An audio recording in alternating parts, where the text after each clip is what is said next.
सुप्रभात बच्चों, ऑनलाइन कक्षा में आप सभी का स्वागत है।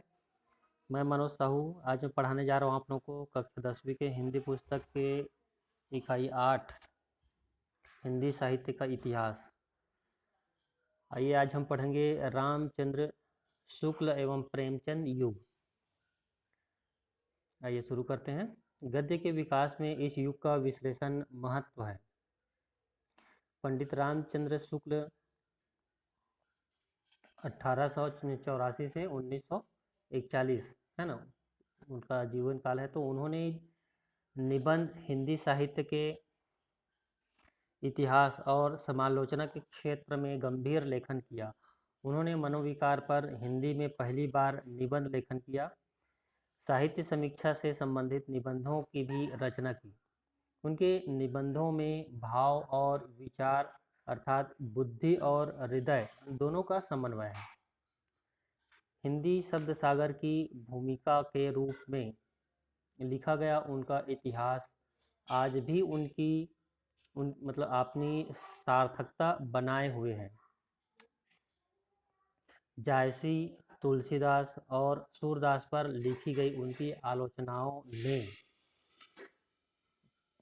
मलिक मोहम्मद जायसी है ना और तुलसीदास और सूरदास, इन कवियों के ऊपर है ना लिखी गई उनकी जो आलोचना है, आलोचना मतलब उनमें क्या क्या बातें हैं है ना, वो सभी चीज़ों को, वो सभी उसके अंतर्गत आ जाएंगे, आलोचना है ना। तो उन आलोचनाओं ने भावी आलोचकों का मार्गदर्शन किया, मतलब प्रेरित किया कि कैसे क्या होगा है ना, मतलब किस तरह से आलोचना होनी चाहिए है ना। आलोचना मतलब किसी भी पुस्तक के अच्छी तरह से जांच परख करके उसमें क्या अच्छाई है बुराई है, इन दोनों चीज़ों को ही बताना है ना। चलिए आगे देखते हैं। इस काल के अन्य निबंधकारों में जैनेन्द्र कुमार जैन, सिया रामचरण गुप्त, पदुमलाल पुन्नालाल बख्शी और जयशंकर प्रसाद आदि उल्लेखनीय हैं।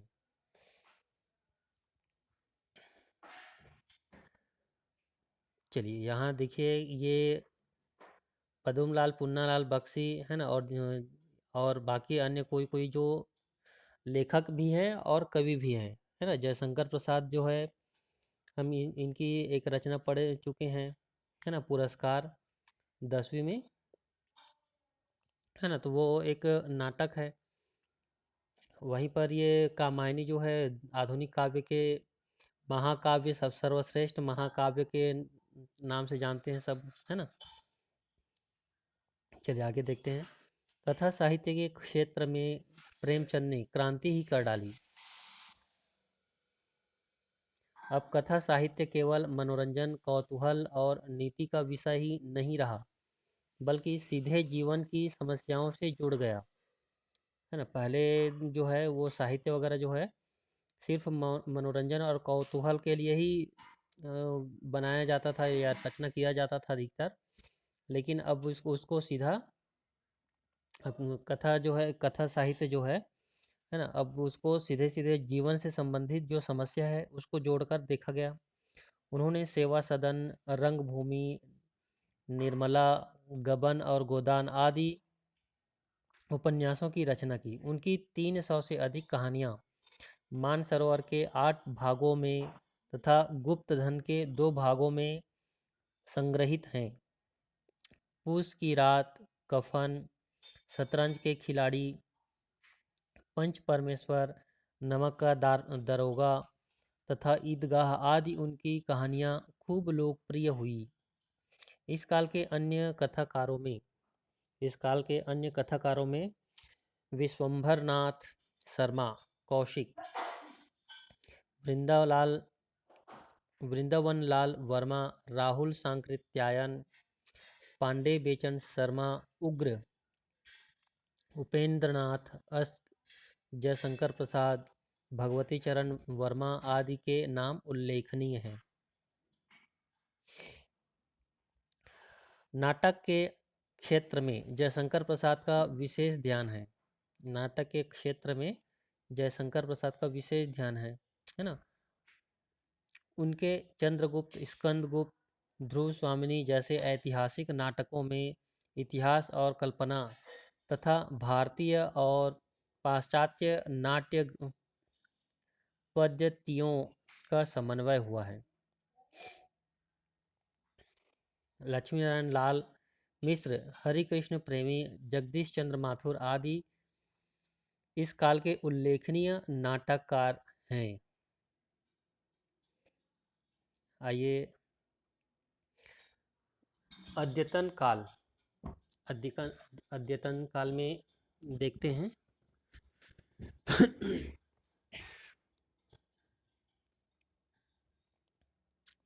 इस काल में गद्य का चहुमुखी विकास हुआ। पंडित हजारी प्रसाद द्विवेदी, जैनेन्द्र अज्ञे, यशपाल, नंद दुलारे वाजपेयी, नगेंद्र रामवृक्ष बेनीपुरी तथा डॉक्टर रामविलास शर्मा आदि ने विचारात्मक निबंधों की रचना की है। हजारी प्रसाद द्विवेदी, विद्यानिवास मिश्र, कन्हैया लाल मिश्र, प्रभाकर विवेकी राय और कुबेरनाथ राय ने ललित निबंधों की रचना की है। हरिशंकर परसाई, शरद जोशी, श्रीलाल शुक्ल, रविंद्रनाथ त्यागी तथा के.पी. सक्सेना के व्यंग्य आज के जीवन की विद्रूपताओं के उद्घाटन में सफल हुए हैं। विद्रूपताओं अर्थात अभी के समय की जो समस्या है ना, चाहे वो किसी भी क्षेत्र में हो, सामाजिक, आर्थिक, राजनीतिक, है ना, किसी भी चीज को लेकर हो, है ना। जैनेन्द्र अज्ञे, यशपाल, इलाचंद्र जोशी, अमृतलाल नागर, रागे राघव और भाग्यवती चरण वर्मा ने भगवती चरण वर्मा ने उल्लेखनीय उपन्यासों की रचना की। नागार्जुन, फणीश्वरनाथ रेणु, अमृत राय तथा राही मासूम रजा ने लोकप्रिय आंचलिक उपन्यास लिखे हैं। आंचलिक उपन्यास मतलब किसी क्षेत्र विशेष को ध्यान में रखते हुए केंद्र में उस क्षेत्र विशेष को ध्यान में रखकर लिखा गया जो उपन्यास है उसको आंचलिक उपन्यास कहते हैं, है ना। इसमें उसी किसी क्षेत्र विशेष के शब्दों का बहुतायत प्रयोग किया जाता है ना। मोहन राकेश, राजेंद्र यादव, मनु भंडारी, कमलेश्वर, भीष्म साहनी, भैरव प्रसाद गुप्त आदि ने आधुनिक भावबोध वाले अनेक उपन्यासों और कहानियों की रचना की है। अमरकांत, निर्मल वर्मा तथा ज्ञान रंजन आदि भी नए कथा साहित्य के महत्वपूर्ण स्तंभ हैं।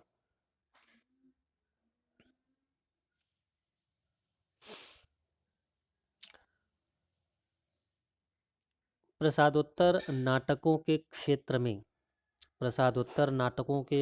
में लक्ष्मी नारायण लाल, लक्ष्मीकांत वर्मा तथा मोहन राकेश के नाम उल्लेखनीय हैं। कन्हैयालाल मिश्र, प्रभाकर, रामवृक्ष बेनीपुरी तथा बनारसी दास चतुर्वेदी आदि ने संस्मरण रेखाचित्र व जीवनी, संस्मरण अर्थात याद करके लिखा गया, किसी घटना को याद करके लिखा गया है ना, लिखा जाता है उसको संस्मरण बोलते हैं। रेखा चित्र भी उसी प्रकार के ही है, लेकिन इसमें मतलब जैसे हम पिक्चर देखते हैं है ना, तो वैसे ही हर एक घटनाओं को अच्छे ढंग से उसको बताया जाता है, जैसे हमको मतलब ऐसा लगे कि हम उसको उसके पिक्चर हम देख रहे हैं, है ना, ऐसा टाइप हमको प्रतीत हो। वह जीवनी, है ना, जीवना की किसी के जीवन को लेकर पूरे जीवन वृत्त को जो लिखा जाए, है ना, वो जीवनी है ना। आगे देखते हैं। शुक्ल जी के बाद पंडित हजारी प्रसाद द्विवेदी, नंद दुलारे वाजपेयी, नगेंद्र रामविलास शर्मा तथा नामवर सिंह ने हिंदी समालोचना को समृद्ध किया। ठीक है, समृद्ध किया मतलब इन्होंने भी बहुत सारे आलोचना किए हैं, है ना, आलोचना रचनाएं की हैं। वर्तमान में समय के बदलने के साथ ही विधाओं में भी बदलाव आया है। कहानी, कविता, रिपोर्टाज, डायरी, यात्रा वृत्तांत व अन्य विधाएं भी अपने कलेवर और रूप में बदल रही है ना। कहानी तो जानते हो, कविता भी जानते हो, और रिपोर्टाज ये किसी घटना को लेकर लिखा जाता है ना। और डायरी जानते हो, डायरी लेखन, जो हर दिन डायरी लिखते हैं, है ना, छोटे बड़े सभी बातों को हर दिन। और यात्रा वृत्तांत मतलब कहीं यात्रा गए हैं, किसी कहीं पर घूमने गए हैं, या कहीं भी गए हैं, यात्रा की हैं, तो उसको उसका वृत्तांत जो लिखते हैं, है ना, वो यात्रा वृत्तांत है। वृत्तांत मतलब वर्णन, तो यात्रा का वर्णन समझ लीजिए। वह अन्य विधाएं भी अपने कलेवर, कलेवर मतलब अपने जो विषय वस्तु है और रूप में बदल रही है। अनेक रचनाकारों की बहुविध रचनाएं, अनेक रचनाकारों की बहुविध रचनाएं अनेकानेक माध्यमों से प्रकाशित हो रही है। मतलब आजकल, मतलब जो रचनाकार है वो अलग अलग विधाओं में रचना कर रहे हैं, है ना। जैसे पहले विजय शंकर प्रसाद है, और महादेवी वर्मा है। इन लोग कवि और लेखिका भी हैं, है ना। महादेवी वर्मा कवि भी हैं, कवित्री भी हैं और लेखिका भी है। तो ऐसे ही अन्य जो